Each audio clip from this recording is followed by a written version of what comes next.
इंशाअल्लाह अगले 25 साल में पूरा भारत एक इस्लामिक स्टेट होगा और पूरे भारत में शरिया लागू होगा। मारो रशीदा, सो नहीं है। माँ फैजान, ऐसा नहीं। मेरा सलीम ऐसा नहीं है। हमारा काम है हिंदू लड़कियों को अपना बनाना। अम्मी, अबे 3 लड़कियां और लानी है। अब की बार ऊंची जात की लड़की लाएं और बामन की लड़की के 12 लाख मिलत है। केरला स्टोरी 2 या चित्रपटाचा हा ट्रेलर आहे। सध्या त्यावरून बरेच वाद सुरू आहेत, पण त्यातली ही वाक्य ऐकली ना? पुढच्या 25 वर्षात भारत इस्लामिक स्टेट असेल आणि संपूर्ण भारतात शरिया लागू असेल। आपलं काम आहे जास्तीत जास्त हिंदू मुलींना मुस्लिम बनवणं। या मुली काय म्हणतायत? मेरा सलीम वैसा नाहीये, मेरा रशीद वैसा नाहीये, मेरा अब्दुल वैसा नाहीये। पण हे तुमचे सलीम, रशीद, अब्दुल आहेत ना, त्यांना तुम्हाला जाळ्यात ओढण्यासाठी कशा प्रकारे आर्थिक पुरवठा केला जातो हे सुद्धा या ट्रेलर मधून दिसतंय। तुमचं रेट कार्ड सुद्धा त्यात दाखवलंय, पण तरी सुद्धा मुली म्हणतात मेरा अब्दुल वैसा नाहीये। 2023 मध्ये आलेल्या द केरला स्टोरी या चित्रपटातून मुलींचा कशा प्रकारे ब्रेनवॉश केला जातो, मग मुस्लिम मुली सुद्धा त्यात कशा सहभागी असतात, त्यांची मोडस ऑपरेंटी कशी असते, या जाळ्यात अडकलेल्या मुलींची किती दयनीय अवस्था होते, हे सगळं आपण पाहिलं। आणि आता हा जो दुसरा भाग आहे, त्यातून वेगवेगळ्या कथांच्या माध्यमातून हा विळखा किती घट्ट होतोय याची जाणीव आपल्याला होईल। पण तरी सुद्धा आता काही लोक म्हणतील की असं काही घडतच नाही, हे सगळं चुकीचं आहे, या अशा घटना काही घडलेल्या नाहीयेत, हा चित्रपटच चुकीचा आहे। उगाच का तुम्ही एकाच धर्माला टार्गेट करता? आता विकृती ही किती खालच्या पातळीला जाऊ शकते हे एप्स्टीन फाइल्स वरून आपल्या लक्षात आलेलंच आहे। म्हणजे ते फोटो व्हिडिओ पाहून मन सुन्न होतं। आणि तशाच प्रकारची विकृती लव्ह जिहाद सारख्या घटनांमध्ये सुद्धा आपल्याला पाहायला मिळते।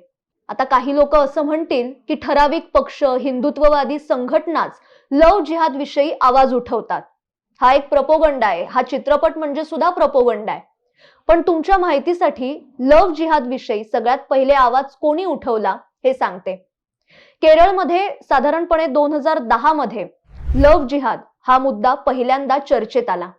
तेव्हा मार्क्सवादी कम्युनिस्ट पार्टीचं म्हणजे डाव्या विचारसरणीचं सरकार तिथे अस्तित्वात होतं आणि तत्कालीन मुख्यमंत्री व्ही.एस. अच्युतानंदन यांनी ख्रिश्चन आणि हिंदू मुलींना लग्नाचं आमिष दाखवून धर्मांतरित करण्याच्या घटनांवर चिंता व्यक्त केली। केरळ कॅथलिक बिशप काउन्सिलने ऑक्टोबर 2009 पर्यंत साधारणपणे 4,500हून अधिक मुलींना लक्ष्य केल्याचा दावा केला होता आणि त्यानंतर राष्ट्रीय स्तरावर हा विषय चर्चेत आला। आता फक्त हे भारतातच घडतं का? तर असं नाहीये, संपूर्ण जगात वेगवेगळ्या नावाने हे जाळं पसरलेलं आहे। पाकिस्तानी ग्रूमिंग गँगची अतिशय घाणेरडी व्यवस्था गेल्या 2 दशकात इंग्लंडमध्ये फोफावलीये। लव्ह जिहाद ते ग्रूमिंग गँग्स हे भयान वास्तव नेमकं काय आहे हेच आजच्या भागातून आपण जाणून घेणार आहोत। वास्तवात राहणं, वास्तवाचं भान असणं किती गरजेचं आहे हे यावरून आपल्या लक्षात येईल। ग्रूमिंग गँग म्हणजे नेमकं काय हे आधी समजून घेऊया। धर्म, वर्ण या दृष्टिकोनातून लैंगिक हिंसाचार करणारं टोळकं म्हणजे ग्रूमिंग गँग्स। अल्पवयीन मुलींना टार्गेट करणं हे या टोळक्यांचं काम असतं। त्या माध्यमातून लैंगिक उपभोग घेण्यासाठी संघटित प्रयत्न केला जातो। मग यामध्ये ड्रग्ज, अंमली पदार्थ यांचा सर्रास वापर होतो। साधारणपणे 6 वर्षांपूर्वी इंग्लंडच्या संसदेत याविषयी चर्चा झाली होती।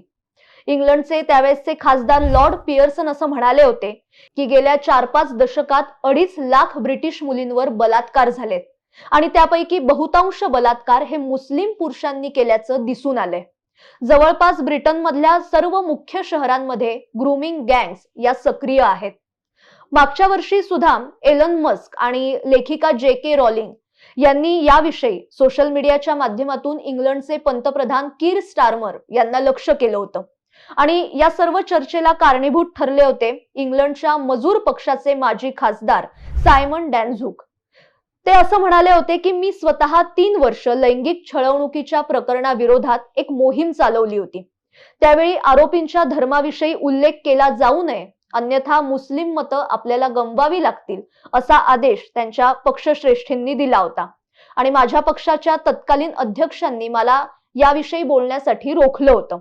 माझ्या मतदारसंघात ग्रूमिंग गँग्स कडून चालवलेले लैंगिक छळवणुकीचं प्रकरण हे 2012 मध्ये उघडकीस आलं होतं. आता हा विषय पुन्हा एकदा चर्चेत आलाय. खासदार रुपर्ट लो यांनी या प्रकरणी स्वतंत्र चौकशी सुरू केली आहे. जे काम ब्रिटिश सरकारने युद्ध पातळीवर हातात घ्यायला हवं होतं ते काम आता एका खासदाराला जनसहभागातून करावं लागतंय. खासदार रुपर्ट लो यांनी सुरू केलेल्या रेप गँग इन्क्वायरीला जनतेने उत्स्फूर्त प्रतिसाद दिलाय. अवघ्या काही काळात 6 लाख पाऊंड पेक्षा म्हणजे अंदाजे $9 लाख इतका निधी जमा झालाय. 3 फेब्रुवारी 2026 पासून लंडन मध्ये सुरू झालेली ही सुनावणी सरकारी यंत्रणेच्या ढिसाळपणावर आणि पीडितांच्या आक्रोशावर शिक्कामोर्तब करणारी आहे. रुपर्ट लो यांच्या अहवालात आणि पुराव्यांमध्ये या गँग्सच्या कार्यपद्धतीचं अत्यंत भीषण चित्र समोर आलंय.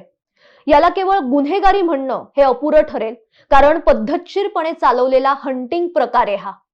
यामध्ये प्रामुख्याने ज्या घरातील कुटुंब व्यवस्था ढासळलीय, ज्या मुली एकाकी पडल्यात, अशा मुलींना टार्गेट केलं जातं. आता यामध्ये कोणकोणत्या पद्धती अवलंबल्या जातात ते सुद्धा पाहूया. पहिली पद्धत आहे बॉयफ्रेंड मॉडेल, म्हणजे ज्याप्रमाणे लव्ह जिहाद मध्ये मुलींना आमिष दाखवलं जातं, त्यांना प्रेमाच्या जाळ्यात ओढलं जातं, तीच पद्धत इथे अवलंबली जाते. मग त्यांना महागड्या भेटवस्तू दिल्या जातात, मद्य, ड्रग्ज किंवा लक्झरी गाड्यांचं आमिष दाखवलं जातं आणि एकदा का मुलीचा विश्वास संपादन केला, मुलगी जाळ्यात अडकली की मग या गँग्सच्या हवाली तिला केलं जातं. दुसरी पद्धत आहे टॅक्सी आणि कबाब शॉप्सचा वापर. UK मधल्या अनेक शहरांमध्ये टॅक्सी ड्रायव्हर्स आणि टेक अवे शॉप्स चालवणाऱ्या पाकिस्तानी वंशांच्या पुरुषांनी या मुलींना एका शहरातून दुसऱ्या शहरात नेण्यासाठी आणि शोषणासाठी सुरक्षित ठिकाण म्हणून या व्यवसायाचा वापर केलाय. ड्रग्ज आणि ब्लॅकमेलिंग, जे लव्ह जिहाद मध्ये सुद्धा पाहायला मिळतं. मुलींना अंमली पदार्थांच्या आहारी नेलं जातं, मग त्यांचे अश्लील व्हिडिओ काढले जातात, काही फोटो काढले जातात आणि मग कुटुंबाला जीवे मारण्याची धमकी दिली जाते आणि त्या मुलींना ब्लॅकमेल केलं जातं. भारतात सुद्धा लव्ह जिहादचा जो प्रकार आहे तोच ब्रिटिश मधल्या ग्रूमिंग गँग्स मध्ये सुद्धा आपल्याला पाहायला मिळतो. या चौकशीत साक्ष देणाऱ्या अनेक महिला आज उद्ध्वस्त झाल्यात. त्यापैकी एकीने असं सांगितलं की आम्ही जेव्हा पोलिसांकडे तक्रार करण्यासाठी गेलो तेव्हा पोलिसांनी आम्हालाच वेश्या ठरवलं आणि पाकिस्तानी नराधमांना हात लावायला ते घाबरले. लो यांच्या चौकशी अहवालातून काही धक्कादायक गोष्टी सुद्धा समोर आल्या आहेत. ब्रिटनमधल्या 85 स्थानिक प्राधिकरण क्षेत्रांमध्ये गँग आधारित बाल लैंगिक शोषणाची अनेक प्रकरणं आढळली आहेत. चौकशीतून असं दिसून आलंय की अनेक प्रकरणांमध्ये प्रामुख्याने पाकिस्तानी वंशाचे पुरुष हे या ग्रूमिंग गँगचे सक्रिय सदस्य आहेत. पीडित मुलींच्या तक्रारीकडे दुर्लक्ष केलं गेलं, प्रकरणं दाबली गेली, अनेक प्रकरणं कव्हरअप सुद्धा केली गेली. चौकशीतून समोर आलेल्या साक्षींनुसार अत्याचाराची पातळी ही अत्यंत घृणास्पद होती. म्हणजे फक्त बलात्कारच नाही तर टॉर्चर करणं, कैद करणं, अत्यंत हिंसक लैंगिक अत्याचार आणि काही प्रकरणांमध्ये विदेशात ट्रॅफिकिंग हे सुद्धा आढळून आले. यामध्ये बहुतेक पीडित या तरुण गोऱ्या कामगार वर्गातील मुली आहेत. अनेक मुली चिल्ड्रन होम्स मधून टॅक्सीने उचलल्या जात होत्या आणि त्यांचा गैरवापर केला जात होता. हे प्रकरण ब्रिटनमधल्या केवळ 1-2 शहरांपुरतं मर्यादित नाहीये, तर संपूर्ण ब्रिटनमध्ये हे जाळं पसरलंय. लो यांनी सरकारला दोष देताना असं सांगितलंय की सरकारी चौकशी ही खूप उशिरा सुरू झाली आणि अत्यंत अपुरी आहे.